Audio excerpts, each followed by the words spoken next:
بسم الله الرحمن الرحيم الحمد لله رب العالمين والصلاة والسلام على أشرف الأنبياء والمرسلين نبينا محمد وعلى آله وأصحابه ኢንሻአላህ ባሳለፍነው ትምህርታችን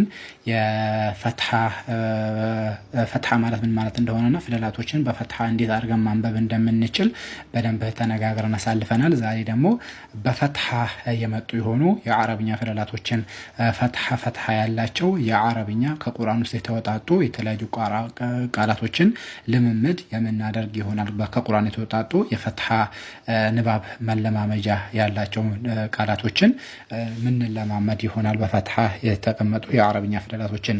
እዚህ ቦታ ላይ እንደምንመለከተው መጀመሪያ ላይ ያለችው ሚም ናት። ስለዚህ ሚም ፈትሐ፣ ከላይ ደግሞ ፈትሐ ምልክት ስላለች ለሚሞቷ ምን እንላለን? ሚም የምትለዋን ፊደሉን መጀመሪያ እንጠራና ሚም ብለን እንጠራና ከዛ አናባቢውን ደግሞ ፈትሐውን እንላለን። ያ ማለት አፋችን ከፍተን እንድናነብ የሚያደርገን ፈትሐ ምልክት ስላለ ሚም ፈትሐ መ። ቀጥሎ የምናገኘው ደግሞ አይን ነው። ስለዚህ አይን መሀል ስትገባ እንዲህ ያለ ቅርጽ አላት ብለናል። ስለዚህ ከላይ ደግሞ የፈትሐ ምልክት አላት። አይን ፈትሐ ዓ ብለን ምን እንላለን? ሚም ፈትሐ ማ ካለን በኋላ አይን ፈትሐ ዓ ካለን ማ ዓ እንላለን። አንድ ላይ እናያይዛለን። ከዛ ካፍ ፈትሐ ካ ማዓካ ማዓካ ብለን እናያይዛለን ማለት ነው።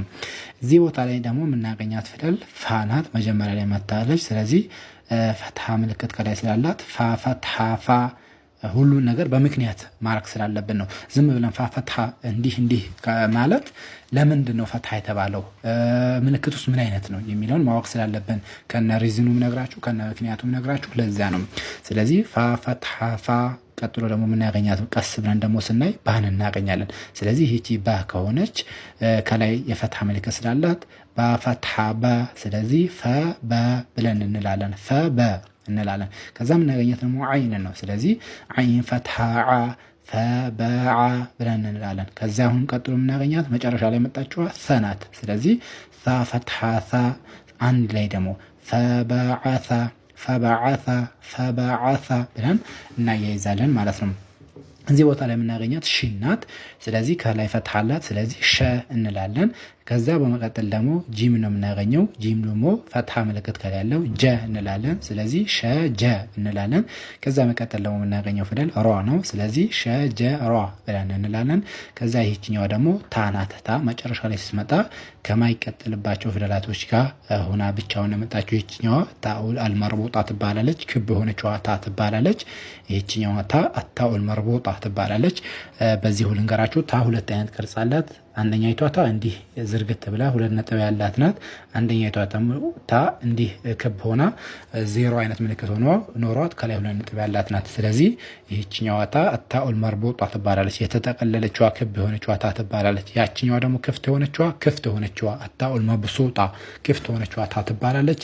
ክብ የሆነችዋና እንደ ዜሮ የተጠቀለለችው ደግሞ መርቡጣ ጥቅል የሆነችዋ ታ ትባላለች። ስለዚህ እዚህ ቦታ ላይ ታ ፈትሐ ታ ብለን እናነበዋለን። ስለዚህ ሸጀራተ ብለን እንላለን። ሺን ፈትሐ ሸ፣ ጂን ፈትሐ ጀ፣ ሸጀ እንላለን። ሯ ፈትሐ ሯ አለ፣ ሸጀራ እንላለን። ታ ፈትሐ ታ፣ ሸጀራተ ብለን እናነባለን። ቀጥሎን ደግሞ ስንመጣ ቀስ እያልን እናያለን። መጀመሪያ ላይ የምናገኛት ከላይ አንድ ነጥብ አላት። ስለዚህ ማናት? በመሆኗን እናውቃለን። ስለዚህ ከላይ ደግሞ ምን አላት? ይህችኛው ከስር አንድ ነጥብ አላት። በመሆኗን እናውቃለን። ከላይ ደግሞ የፈትሐ አናባቢ ምልክት አላት። ስለዚህ ምን እንላለን? በ እንላለን። ከዛ መቀጠል ደግሞ መሀል ያለውን አይን ነው። አይን መሀል ላይ ሲገባ እንዲህ ያለ ቅርጽ አለው ብለናል። ስለዚህ አይኑን ምናደርጋለን? ፈትሐ እናደርገዋለን። በዓ እንላለን። አይን ፈትሐ ዓ ካልን በኋላ በዓ እንላለን። ከዛ በኋላ የምናገኘው ደግሞ ሳን ነው። ይህችኛዋ ሳ መጨረሻ ላይ መታለች። ስለዚህ በዓሳ ብለን እናያይዘዋለን ማለት ነው።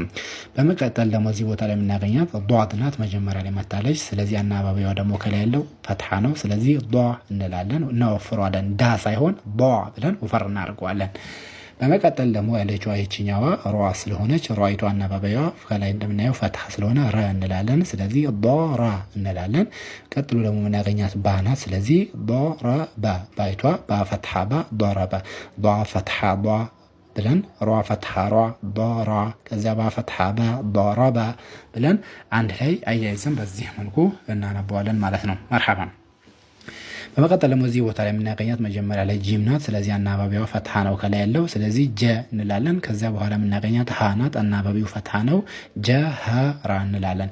ጂም ፈትሃ ጃ ሀ ፈትሃ ሀ ጃ ሀ እንላለን። ከዛ ሯ እናገኛለን። ሯውን ደግሞ ፈትሃ ስለሆነ ሯ ፈትሃ ሯ ጀ ሀ ሯ ብለን እንላለን ማለት ነው። በመቀጠል ደግሞ እዚህ ቦታ ላይ የምናገኛት ሯ ናት መጀመሪያ ላይ።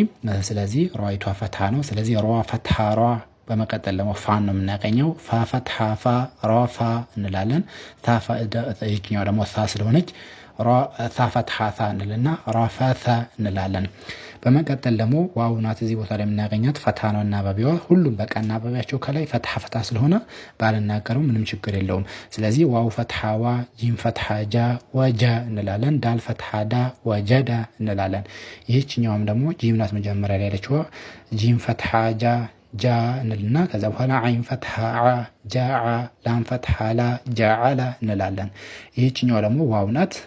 አናባቢያቸው የሁላቸውም ይህቺ ዋው ናት፣ ይህቺ ሀ ናት፣ ይህቺ ባ ናት። አናባቢያቸው ፈትሃ ነው። ስለዚህ ዋው ፈትሃ ዋ ሀ ፈትሃ ሀ ዋሃ ባ ፈትሃ ባ ዋሃባ ብዬ አንድ ላይ አያይዘዋለሁ ማለት ነው። ምክንያቱም ተያይዞ ስለተጻፈ አንድ ላይ ያያያዝን ነው የምናነበው ማለት ነው፣ ተያይዞ የተጻፈውን።